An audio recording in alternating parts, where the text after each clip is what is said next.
Phone එකේ වැඩි වෙලාවක් දරුවෝ රැඳීම ඒකාද වෙනම හෙඩින් එකක් විදියට දිවයින පත්තරේ වාර්තා කරලා තිබෙනවා.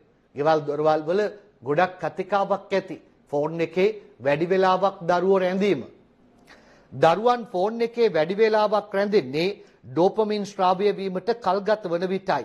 ප්‍රදීප් ප්‍රසන්න ලියන. ළමා හා යෞවන මනෝ වෛද්‍ය විශේෂඥ සේනානි විජේතුංගයි කියන්නේ. සතුටට හේතු වන ඩෝපමින් රසායනික ද්‍රව්‍ය මොලේන් ශ්‍රාවය වීම ප්‍රමාද වන විට දරුවන් ජංගම දුරකථන වල රැඳී සිටින කාලය වැඩි වන බව අංගොඩ ජාතික මානසික සෞඛ්‍ය විද්‍යායතනයේ ළමා හා යෞවන මනෝ වෛද්‍ය විශේෂඥ සේනානි විජේතුංග සඳහන් කිරීමක් කරනවා. දරුවන් ජංගම දුරකථන වලට ඇබ්බැහි වීම යන ක්‍රියාවලියේ වෛද්‍ය විද්‍යාත්මක හේතුව කුමක්දයි දිවයින කළ විමසුමකට පිළිතුරු දෙමින් ඇය එහෙම කියනවා. දරුවෝ ෆෝන් එක අරගෙන හොයන්නේ සතුටට හේතු වන මොලේ නිපද වෙන රසායනික ද්‍රව්‍ය ඩෝපමින්. මුල් කාලයේදී ෆෝන් එක අතට අරගෙන ඊටාම සුළු වේලාවක් යනකොට ඩෝපමින් ස්‍රාවය වෙලා දරුවා සතුටටපත් වෙනවා. එතකොට එයා ඉක්මනින් ෆෝන් එක තියනවා. නමුත් කාලයක් ගත වන විට ඩෝපමින් ස්‍රාවය වෙන්න ගත වෙන කාලය වැඩි වෙනවා.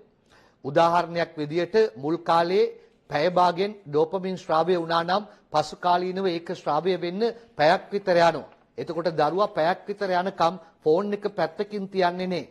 තවත් කල්ගත වන විට ඩෝපමින් ස්‍රාවය වෙන්න පැය 2 3 4 වුණත් කල්ගත වෙන්න පුළුවන්. එවිට දරුවා පැය 4ක් විතර යනකම් ෆෝන් එක පැත්තකට තියන්නේ නේ. ඒක තමයි අපි දරුවා ෆෝන් එකට ඇබ්බැහි වීමක් හැටියට දකින්නේ.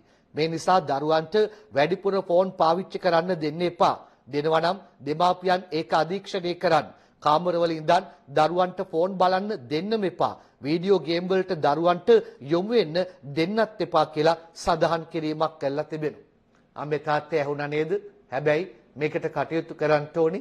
ක්‍රූරත්වයට පත් කළා නෙවෙයි දරුවෝ. ඒක හොඳට මතක තියාගන්න. මෙතන කියනවා දරුවන් වැඩිපුර ෆෝන් පාවිච්චි කරන්න දෙන්න එපා. දෙනවා නම් දෙමාපියන් අධීක්ෂණය කරන්න කියලා. කාමරවල ඉඳන් දරුවන්ට ෆෝන් බලන්න දෙන්න එපා. වීඩියෝ ගේම් වලට දරුවන් යොමු වෙන්න දෙන්න එපා කියලා. කාමරවල ඉඳන් ෆෝන් බලන්න ගියාම අන්තර්ජාලයේ සබඳතා හේතු කොටගෙන මොන කාරණාවලට ලක් වෙයිද මොන දේවල් වලට ඇබ්බැහි වේද කොයි පාර්ශවයන් එහා පැත්තකින් සම්බන්ධ වෙයිද මේවා සියල්ල බලන්න. හැබැයි අම්මේ තාත්තේ ඊටාම පැහැදිලිව සඳහන් කරන්න ඕනේ දරුවන්ව ක්‍රූරත්වයට පත් නොකර මානසිකවත් ශාරීරිකවත් පීඩාවට ලක් නොකර ආදරෙන් කියා දෙන්න ආදරෙන් රැක බලා ගන්න ආදරෙන් පාර පෙන්නන්න